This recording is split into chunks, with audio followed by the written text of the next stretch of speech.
우리 하나님을 예배하는 모든 성도님들 가운데 주님이 주시는 크신 은혜가 늘 함께 하시기를 바랍니다. 지난 주일에 못 뵙고 2주 만에 뵈니까 더 반갑고 좋습니다. 네. 저는 여름 휴가를 보내면서 지난 주일에 평소에 한번 방문해 보고 싶었던 교회에 가서 예배를 드렸습니다. 다른 교회는 어떻게 신앙생활 하는지 또 어떠한지를 둘러보기도 했습니다. 설교에 대한 전하는 이 부담 없이 그렇게 예배를 드릴 수 있기도 했습니다. 이 목회자로서 설교를 준비하고 강단에서 주일에 하나님 말씀 전하는 것은요, 대단히 큰 영광입니다. 부족하고 연약한 자가 하나님의 말씀을 대언할 수 있다는 것이 얼마나 크고 존귀한 일입니까?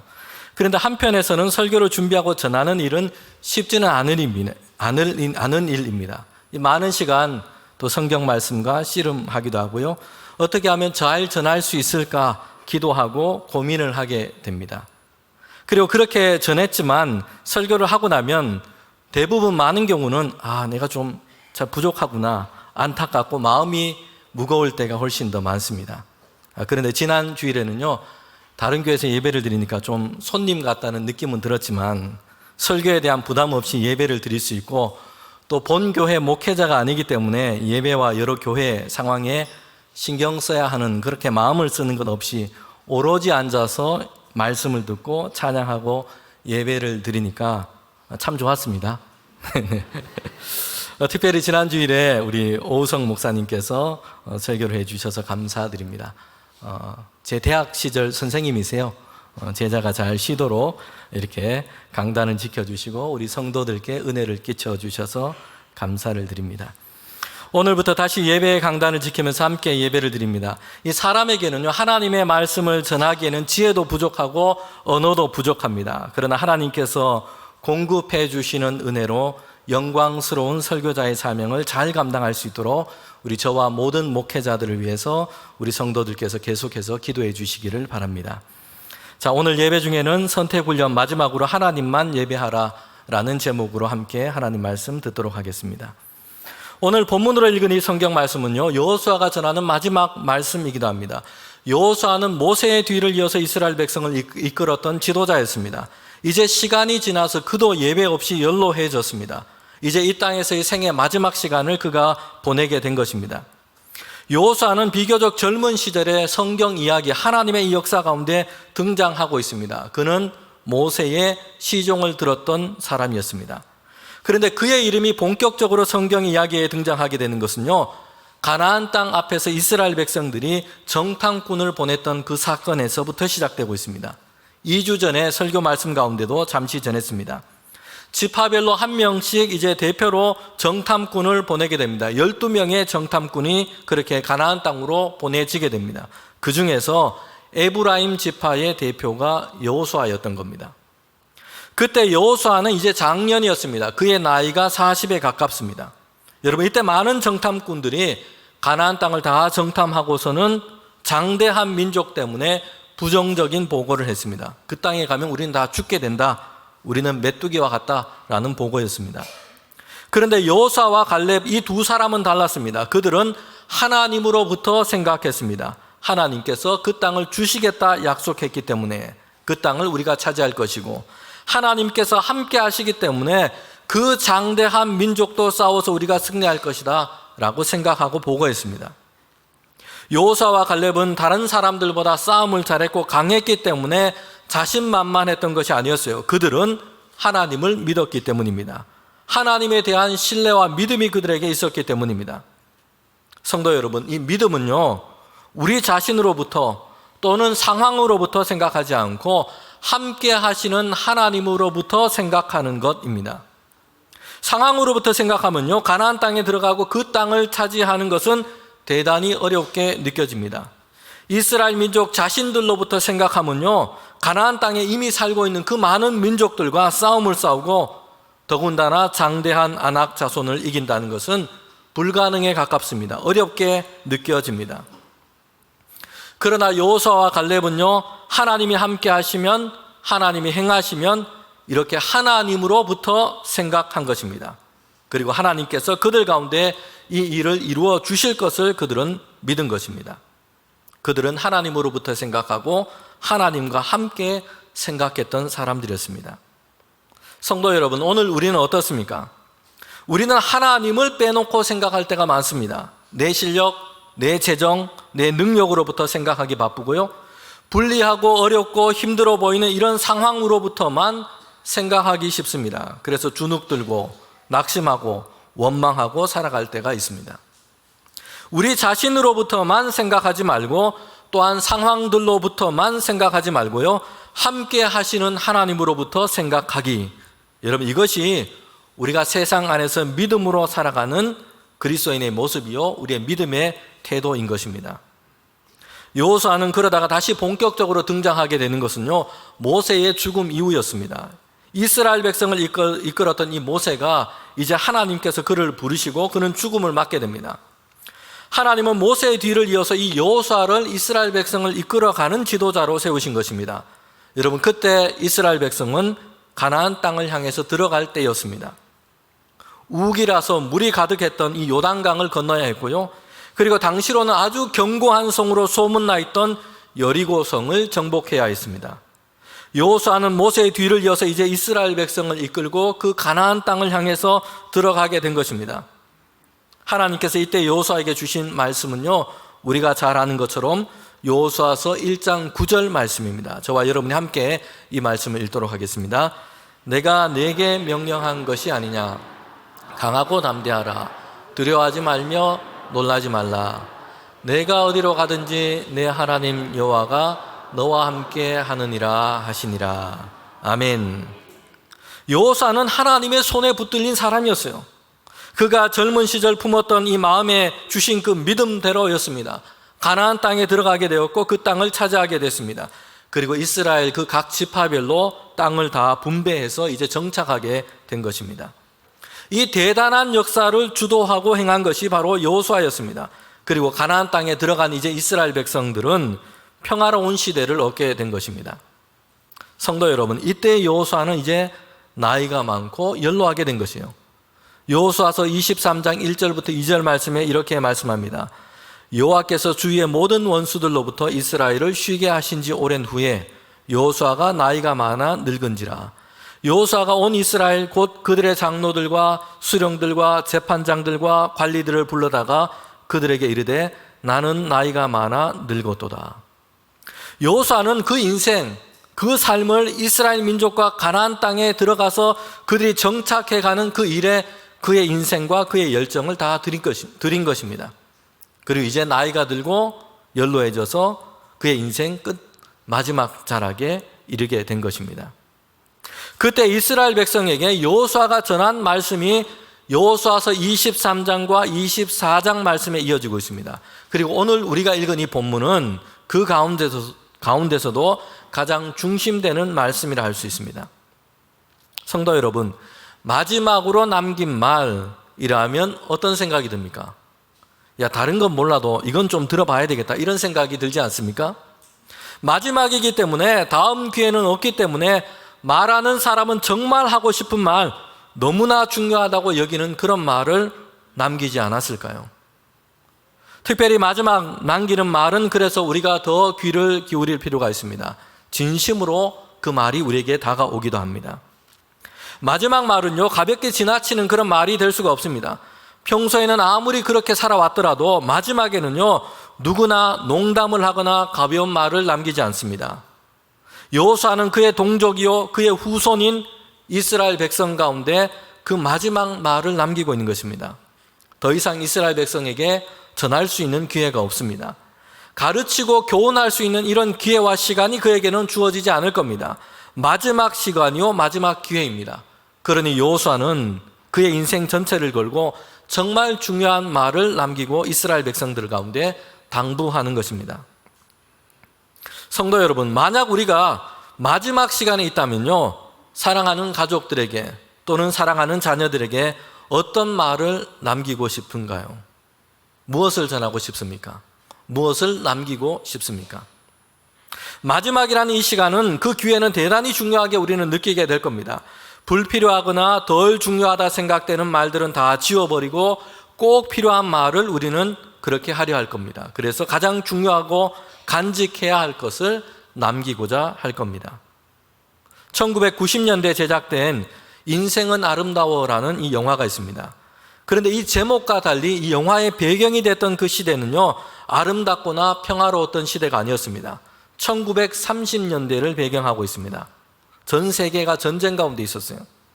그리고 독일 나치에 의해서 유대인 학살이 그렇게 진행됐던 시대였습니다. 영화의 주인공은 유대인이었어요. 그런 이탈리아의 땅에 살고 있는 유대인이었습니다. 사랑하는 여인과 이제 가정을 이루게 되었고 아들을 얻게 됩니다. 그런데 유대인이었기 때문에 아버지와 아들 모두가 수용소로 끌려가게 됩니다. 사랑하는 남편과 아들 그렇게 혼자 보낼 수 없어서 아내는 유대인이 아니었지만 자원해서 함께 수용소로 가게 됩니다. 그런데 아버지는 아직 5살 정도밖에 되지 않은 이 아들에게 그들이 처한 이렇게 위태롭고 슬픈 이 상황을 숨기기로 작정합니다. 어린 아들이 전쟁에다가 수백만 명이 정말 잔혹하게 무자비하게 학살되는 이런 야만적인 시대 가운데서 두려움과 공포, 실망과 회의 가운데 그의 인생을 살아가는 것을 원치 않았기 때문입니다. 그래서 그들이 처한 이 상황을 재미있는 놀이에 참여하고 있는 것처럼 그렇게 이야기를 하고 있습니다. 그의 가족이 특별히 선발되어서 참여하게 된 이 놀이라고 얘기를 하고 있고요. 1000점을 먼저 얻으면 1등으로 이기게 되는 이 게임에 지금 그 가족이 참여하고 있다, 이렇게 이야기를 한 것입니다. 전쟁과 유대인 수용소라는 이 엄청난 비극의 현실 가운데 있었는데요, 이 아버지는 아들을 위해서 이 모든 상황을 즐겁고 신나는 이런 상황으로 보여지도록 그렇게 만들어간 겁니다. 그 마지막 부분에서는요, 아버지가 이 독일군에 붙잡혀서 이제 끌려가게 됩니다. 처형을 당하게 되는 그런 순간이 오게 된 겁니다. 그런데 이런 상황 가운데서도 이 아버지는 숨어있는 그 아들이 보는 앞에서 유쾌한 놀이의 상황으로 보이도록 그렇게 만든 것입니다. 그러면서 끌려가게 된 것이에요. 독일은 패망하게 되었고 이 어린 아들은 고향으로 돌아가게 됩니다. 어린 아들은 이렇게 지독한 전쟁과 불행의 시간을 이렇게 지나왔지만 아버지의 이런 사랑 때문에 두려움과 공포 아래 떨지 않고 그렇게 지나왔던 겁니다. 독일군에게 붙잡혀 가면서도 그 마지막 시간에도요, 아버지는 이 어린 아들에게는 좋은 기억과 사랑을 남기고자 했던 겁니다. 성도 여러분, 여호수아는 이스라엘 백성 가운데 무엇을 남기고자 했을까요? 그가 전하는 그 마지막 말, 그는 무엇을 전하고 있는 겁니까? 여호수아서 23장 3절 말씀입니다. 우리 저와 여러분이 함께 이 말씀 읽도록 하겠습니다. 너희의 하나님 여호와께서 너희를 위하여 이 모든 나라에 행하신 일을 너희가 다 보았거니와 너희의 하나님 여호와 그는 너희를 위하여 싸우신 이시니라. 아멘. 무엇이라 말하고 있습니까? 누구에 대해서 얘기를 하고 있습니까? 하나님이 우리를 위하여 이 모든 일을 행하셨다라고 얘기하고 있습니다. 여호수아는 분명 이스라엘을 위해서 대단한 큰 수고를 했습니다. 이스라엘 민족을 이끌고 요단강을 건넜고요, 여리고성을 정복했어요. 가나안 족속들과 많은 전쟁을 했습니다. 그 땅을 그렇게 차지하게 된 것입니다. 땅을 차지한 것으로 끝나지 않았어요. 그것을 분배하는 일도 만만치 않습니다. 사람들은 다 자기 자기 것에 대한 집착이 얼마나 큽니까? 지파별로 거주할 땅을 정하고 분배하는 일은요, 그래서 다툼이 일어나고 분란이 일어나기 쉽습니다. 왜 저들은 저렇게 좋은 땅을 주고 우리의 땅은 왜 이 모양이냐? 이런 원망이 쏟아져 나올 수 있습니다. 성경을 보면 실제로 지파들 중에는 이렇게 이야기하는 사람들도 있었습니다. 그런데 여호수아는 지도자로서 이 모든 일을 잘 마무리했던 것입니다. 이처럼 여호수아가 이스라엘 민족 가운데 가나안 땅에 정착하고 평화로운 시대를 맞게 하는데 많은 수고를 했습니다. 그럼에도 여호수아는 마지막으로 하는 것은요, 자기를 기념하고 있지 않다는 것이에요. 자신이 한 수고를 드러내고 자신이 행한 그 치적들을 기록하고 있지 않습니다. 자신의 기념비를 세우고자 하는 일을 하고 있지 않아요. 여호수아는요, 이스라엘 백성 가운데 자신이 기억되고 기념되는 것보다 다른 것에 마음을 쓰고 있습니다. 그것이 무엇입니까? 그들이 하나님이 행하시는 일을 보고 하나님을 기억하고 하나님을 섬기는 것이었습니다. 여호수아서 23장에 보면 먼저 여호수아는 그 자신과 이스라엘 백성들이 경험했던 일에 대해서 얘기하고 있어요. 가나안 땅에 있던 민족들과 싸워서 그 땅을 차지하게 된 이 사건에 대해서 이야기하고 있습니다. 그리고 24장에서는요, 그 이야기의 그 역사가 확장되고 있습니다. 아브라함으로부터 시작해서 지금에 이르는 이스라엘의 역사, 그들 가운데 있었던 그 사건들에 대해서 말하고 있습니다. 그러면서 여호수아가 말하고자 한 것이 무엇입니까? 하나님께서 우리를 위하여 이 모든 일을 행하셨다. 하나님께서 예전부터 지금까지 우리를 위하여 싸우시고 우리를 돌보셨다.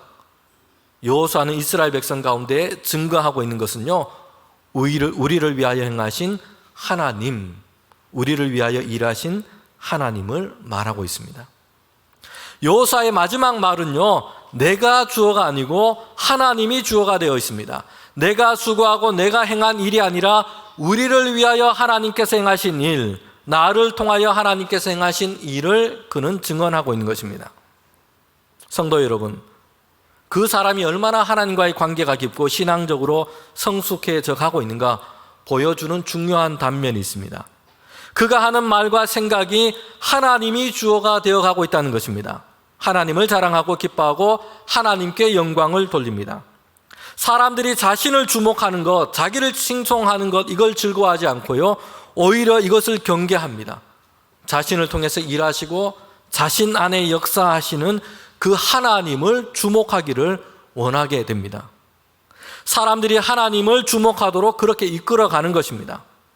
나를 안 알아준다 속상해하지 않고요, 오히려 하나님이 아니라 나를 주목할까 봐 이걸 두려워하는 겁니다. 사도행전에는 변화된 사도들의 모습이 나오고 있어요. 복음서에 보여주었던 이 모습과는 차이가 있습니다. 여러분, 이전에는 이 제자들이 예수님을 따랐지만 그럼에도 미숙한 부분들이 많았어요. 부르심을 받고 예수님을 따랐지만 초반기에는 그들은 좌충우돌 했습니다. 미숙했어요. 그래서 예수님께서 모든 사람의 이 죄를 속량하기 위해서 고난과 죽음의 십자가를 지기 위하여 예루살렘으로 들어가시는데요, 그때 제자들이 했던 것은 뭐냐면 논쟁을 했어요. 누가 서로 큰가, 누가 높은가, 이것 가지고 논쟁하며 다투었던 것입니다. 그리고 예수님께서 십자가를 지실 때는요, 다 도망하고 말았습니다. 성도 여러분, 그러나 제자들은요, 이렇게 미숙한 상태 그대로 머물렀던 것이 아니었어요. 예수님께서 그들을 위하여 용납하시고 계속해서 한없는 사랑을 그들 가운데 보이셨습니다. 그리고 그들 가운데 사도행전에 보면 성령이 임하게 된 겁니다. 그러자 그들은 변화되었습니다. 물론 그들은 이적을 행하며 능력 가운데 사역했습니다. 그래서 이적을 행하고 병을 고치고 심지어는 죽은 자를 일으켜 세우는 일도 행했습니다. 그런데 그러면서도 여러분, 제자들은요, 사람들이 자신을 주목하는 것 때문에, 왜 나를 주목하느냐, 왜 우리를 주목하느냐, 이렇게 말하면서 부활하신 예수님을 전하고 하나님의 이 구원의 역사를 사람들 가운데 증거했습니다. 내가 아니라 하나님을 주목하게 하는 것이죠. 하나님이 행하신 일을 보게 하는 것이었습니다. 여호수아가 마지막으로 이스라엘 백성 가운데 지금 이렇게 하고 있는 것입니다. 여러분, 우리가 성도로 살아갈 때는요, 우리를 주목하게 하는 것이 아니라 우리 안에 일하시고 우리에게 은혜를 베풀어 주신 하나님을 주목하게 하는 것입니다. 그리고 우리의 모임인 교회도 마찬가지입니다. 우리 교회가 드러나는 것이 목적이 있지 않습니다. 우리 교회를 통해서 누가 드러나야 합니까? 예수 그리스도와 하나님의 나라가 세상 가운데 드러나야 합니다. 세상 가운데 교회가 존재하는 목적은 거기에 있습니다. 교회와 교회가 행하는 모든 일을 통해서 세상이 하나님의 영광을 보고 세상이 그리스도 예수 안에서 행하신 하나님의 그 사랑과 구원하심의 그 은혜를 듣고 믿게 하는 데 있는 것입니다. 여호수아가 이스라엘 백성 가운데 그들의 가운데 행하셨던 모든 일을 행하신 그 하나님을 증거하고 있습니다. 그들이 지금에 이르게 된 것은요, 이스라엘 백성이 잘나서도 아니고요, 여호수아가 수고를 많이 해서도 아니라 얘기합니다. 하나님께서 그들을 위하여 행하셨기 때문입니다. 그러면서 여호수아는 이스라엘 백성에게 당부하면서 결단을 요청하고 있습니다. 24장 14절 말씀입니다. 우리가 함께 이 말씀 읽도록 하겠습니다. 24장 14절입니다. 그러므로 이제는 여호와를 경외하며 온전함과 진실함으로 그를 섬기라. 너희의 조상들이 강 저쪽 애굽에서 섬기던 신들을 치워버리고 여호와만 섬기라. 아멘. 여호수아는 지금까지 일어났던 일, 그들 가운데 하나님께서 베풀어 주셨던 그 역사를 경험한 것을 말하고 있습니다. 하나님께서 이렇게 그들을 위하여 행하셨다라는 것을 이야기한 것입니다. 그런데 여기에 끝나는 것이 아니고요, 그러므로 이제 앞으로 이렇게 하라라고 말하고 있습니다. 성경이 우리에게 주시는 하나님의 메시지는요, 지금까지 인도하신 그 하나님의 은혜에 대해서 말하고 있습니다. 우리에게 베풀어 주신 그 하나님의 은혜를 선포하고 있습니다. 죄 가운데서 하나님의 진노 아래 있었지만, 그러나 예수 그리스도께서 우리를 위하여 모든 죄를 다 담당하시고 하나님의 그 구원하시는 은혜를 입도록 하신 것, 이걸 선언하고 있습니다. 그런데 거기에서 마침표가 찍혀 있지 않아요. 그러므로 이제 그 은혜를 받은 우리가 어떻게 해야 할지를 말씀합니다. 그리스도의 의로 옷 입고 죄의 종노릇 하지 않고 우리 안에 계시는 예수 그리스도로 말미암아 살아가라 라는 것입니다. 하나님이 기뻐하시는 삶을 살도록 요청하는 것입니다. 성도 여러분, 그렇기 때문에 하나님께서 주시는 그 은혜와 변화된 우리의 삶은 연결되어 있습니다. 그렇게 되는 것이 마땅하다라고 말씀하고 있습니다. 여호수아는 마지막 말 이스라엘 백성에게 전하고 있습니다. 지금까지 그들을 위하여 행하신 그 하나님, 그 하나님의 도우심과 그 은혜의 역사가 얼마나 크고 얼마나 위대한지를 밝히고 있습니다. 그리고 나서 이제 그 다음에 말하고 있는 것이 있습니다. 그러므로 이제는, 이렇게 이스라엘 백성에게 당부하고 있는 겁니다. 그들이 받은 은혜와 이제 변화된 앞으로의 삶을 연결시키고 있는 것입니다. 그러므로 이제는 하나님을 경외하고 하나님만 섬기라. 여러분, 이 말에는요, 이전에 이스라엘 백성이 그렇게 하지 못했다라는 것을 포함하고 있는 겁니다. 이전에는 하나님을 떠나 다른 신을 섬겼고요, 애굽에서 섬겼던 그 신들을 섬기기도 했습니다. 가나안 족속들이 섬겼던 다른 신들을 섬기는 것을 따라하기도 했습니다. 그런데 이제는 그렇게 하지 말고 하나님만 경외하고 하나님만 섬기라라고 말씀하고 있는 것입니다. 여호수아는요, 그 민족인 이스라엘이 하나님이 허락하신 그 땅 가운데서 강하고 잘 되기를 원합니다. 그들이 그 땅에서 복 있기를 원합니다. 그래서 그들에게 지금 얘기하고 있는 것입니다. 하나님을 경외하고 온전함과 진실함으로 하나님만 섬겨야 해. 이것이 그 땅에서 잘 되는 길입니다. 여호수아가 모세의 뒤를 이어서 이스라엘 백성을 이끌어가는 지도자가 되었을 때 하나님께서 그에게 주신 말씀이 있습니다. 좌로나 우로나 치우치지 말고 하나님의 말씀을 묵상하고 그것을 따라 살아가라. 그리하면 어디로 가든지 형통할 것이다 라는 말씀이었어요. 여호수아는요, 일생 동안 이 하나님의 말씀이 그의 삶 가운데 그대로 이루어진 것을 그가 경험했던 것입니다. 하나님을 경외하고 하나님을 섬기고 살아가면 어디로 가든지 하나님께서 선한 길로 인도하시고 복 있게 하신다라는 것입니다. 여호수아만 그렇게 한 것이 아니고요, 그에 앞서서 모세도 그렇게 했습니다. 모세가 전한 마지막 설교인 이 신명기에 보면 그 이야기를 계속해서 하고 있어요. 하나님을 경외하고 하나님 주신 말씀을 따라 지키면 나가도 복을 받고 들어와도 복을 받고 밭과 떡반죽 그릇과 이 모든 일에 하나님께서 복과 은혜를 더하여 주셔서 풍성하게 하신다라는 것입니다. 이처럼 하나님을 섬기고 경외하는 것은요, 우리가 이 땅에서 주신 하나님께서 우리에게 허락하신 그 삶을 복 있는 삶으로 살아가는 그런 비결, 삶의 비결인 것입니다. 또 한 가지는요, 하나님을 경외하고 하나님을 섬기는 것은 하나님께서 이스라엘 백성을 자기 백성 삼으신 목적이기 때문입니다. 하나님은 아브라함으로부터 그 뒤에 이어지는 이스라엘 민족을 하나님의 백성 삼으셨습니다. 그렇게 하셔서 세상 모든 민족, 모든 나라와 세계 가운데 하나님을 예배하고 섬기는 자들로 그들을 삼으신 것이에요. 그들을 통해서 하나님이 참되신 하나님이시고 하나님이 예배받으실 분이시고 하나님이 세상을 다스리시는 분이심을 나타내고자 하신 것입니다. 구약 성경의 이사야서 43장을 보면요, 하나님께서 이제 이스라엘 백성을 포로되었던 그들을 다시 회복시키시는데 이스라엘 백성을 왜 하나님께서는 택하시고 다시 그들을 구원 가운데 회복시켜 주시는지를 말씀해 주고 있습니다. 하나님의 증인으로 그들을 삼았다라고 말씀합니다.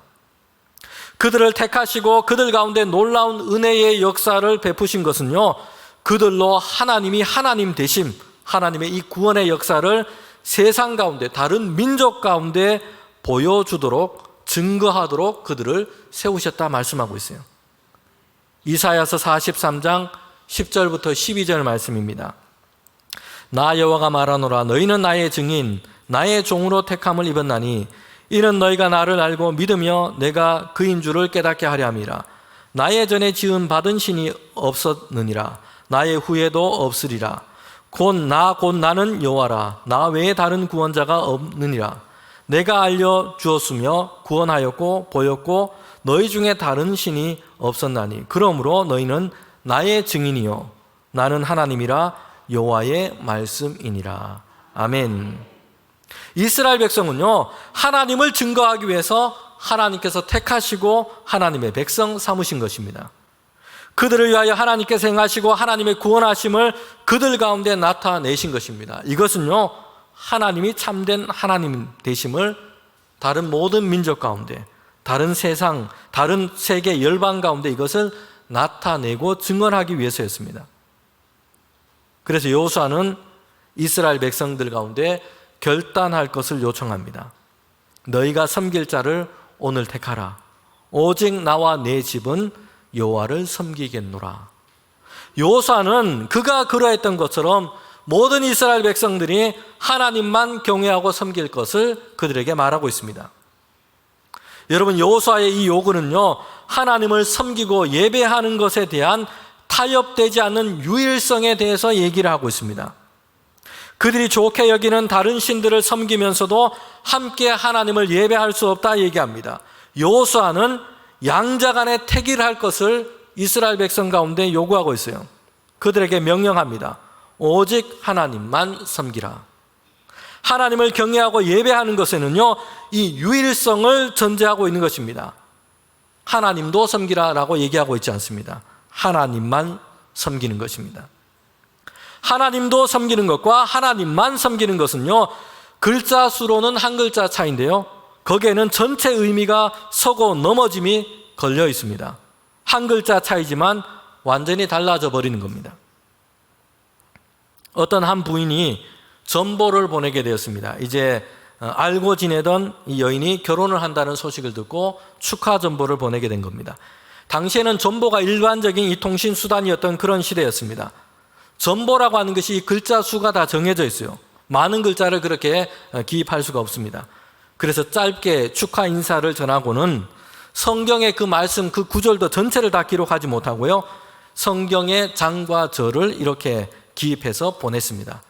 요한 1서 4장 18절, 요일 4장 18절, 온전한 사랑이 두려움을 내어 쫓느니라. 이 말씀, 이 성경 구절을 보낸 겁니다.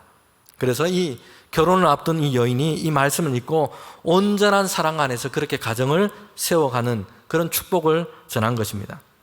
그런데 전보를 담당했던 이 직원이 부인의 말을 잘못 알아들었어요. 요일 4장 18절이었는데 잘못 알아들어서 일자를 뺐어요. 요 4장 18절, 요한복음 4장 18절로 적어 보낸 것입니다.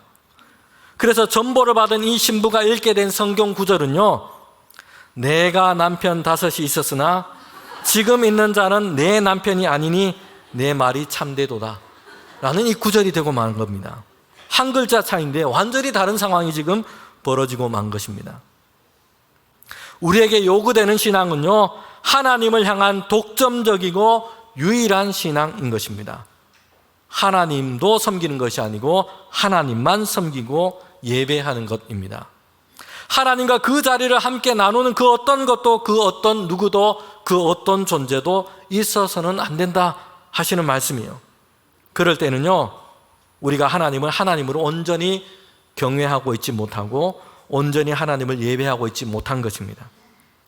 하나님을 섬기지만 다른 것도 겸하여 섬긴다면 그것은 하나님을 참되신 하나님으로 온전히 경외하고 섬기는 것이 되지 못하는 것입니다. 여호수아는 이스라엘 백성에게 이것을 요구하고 있습니다. 다른 그 무엇도, 다른 그 어떤 존재도 하나님을 대신하여 섬길 수 없을 뿐만 아니라 하나님과 함께 겸하여 섬길 수 없다라는 것입니다. 여호수아는 이스라엘 백성에게 오늘 선택할 것을 요구합니다. 그들은 하나님만 경외하고 섬기는 자가 되어가야 합니다. 이것이 그들을 하나님께서 하나님 백성 삼으시고 그들 가운데 하나님께서 함께 하시고 은혜를 베풀어 주신 하나님의 목적이기 때문입니다. 사도 바울은요, 성도들을 향해서 이렇게 얘기합니다. 고린도전서 3장과 고린도후서 6장에 보면 우리 자신을 하나님의 성령이 거하는 하나님의 성전이라 말하고 있습니다. 성전에는요, 성전에서 하는 일은 하나님을 경배하고 하나님을 예배하는 것입니다. 하나님이 예배하는 장소인 것입니다. 하나님을 영화롭게 하는 것입니다. 우리 자신이, 우리 몸이 하나님께서 그렇게 영광 받으시는 성소라고 얘기합니다. 원래 우리 청년부 여름 수련의 주제가 우리는 교회이더라고요. 이처럼 하나님을 영화롭게 하고 하나님을 찬양하는 것이 우리 자신, 우리가 바로 하나님의 성전, 하나님의 성소인 것입니다. 여러분, 이것이 오늘 우리와 성도들의 삶의 목적인 것입니다. 우리의 삶과 인생이 하나님을 예배하고 섬기는 성소로 지어져 가야 한다. 바울은 우리에게 얘기하고 있습니다. 여러분, 지난 블레싱 금요 기도회 때요, 오신 우리 강사분께서 미디어와 스마트폰 이 사용에 대한 이 강의를 해 주셨습니다. 강의를 하는 중에 이렇게 얘기를 합니다. 우리가 선택하고 경험하는 것으로 우리의 뇌와 생각이 지금 만들어지고 연결되고 있다는 것입니다. 특별히 우리 자녀들을 키우는 우리 부모들은 우리 교회 유튜브 채널에 있으니까 꼭 한번 보시기를 바랍니다. 그래서 유아기로부터 스마트폰으로 게임을 주로 하고 있다면, 비유적으로 말했을 때 우리의 머리와 뇌 가운데 지금 오락실이 지금 지어지고 있는 것이고요, 드라마와 영화만 계속 보고 있다면 우리 뇌와 우리의 마음과 우리 생각 가운데 지금 극장이 만들어지고 있는 것과 같은 것입니다. 성도 여러분, 우리는 어떻습니까? 지금 우리의 생각과 우리의 마음과 우리의 삶은 무엇으로 지금 지어져 가고 있습니까? 우리는요, 하나님만을 경외하고 하나님만을 섬기기로 선택하기를 원합니다. 하나님을 예배하고 찬송하는 자, 하나님을 경외하는 자로 우리는 세워져 가야 합니다. 교회당 건물을 멋지게 짓고 건축하는 것보다 더 중요한 것은요, 우리가 성도들이 예수 그리스도 안에서 하나님의 성소, 하나님의 성전으로 지어져 가야 한다는 것입니다. 우리 대본교회에 속한 모든 성도들이 하나님만 경외하고 섬기며 세상 가운데 하나님이 거하시고 하나님을 증거하는 성소로 세워져 가는 그런 축복과 은혜가 우리 가운데 있기를 주님의 이름으로 축원합니다.